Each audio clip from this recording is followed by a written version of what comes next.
Guys, wala na talaga yung itik. Hindi na nakakita. Talaga natangay nga yun ang daga. Hindi ako naniniwalang daga or pusa ang tumira niyan. Bakit? Ang tumira niyan. Dapat kahit pa paano, may dugo man lang maiwan dyan ng balahibo. Eh, si bagay. Walang bakas. Tao daw tumira. Baka daw tao ang tumira. Sabi ni Mrs. Dahil kung daga nga naman, dapat ay may mga bakas na naiwan. May, halimbawa may balahibo, may dugo. Ano? Eh wala talaga eh. Clear na clear. Kumbaga wala man lang Yun na lang to. wala man lang ebidensya sa crime scene. Uy, Kaya ninakaw yun baka ng yun na tao. lang to. Bago to. Tapos dami pa lang yun. Binibigyan ng pabango. Okay din. Sige, akin na lang yan. Buti na lang bukas guys, tiyangge.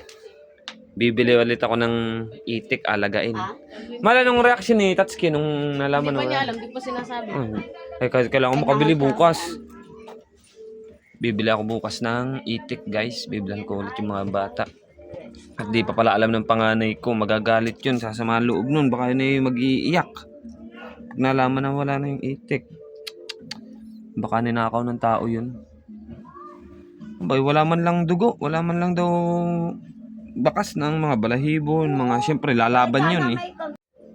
Ayon sa may-ari ng alaga, hindi daga ang tumangay sa itik, kundi tao.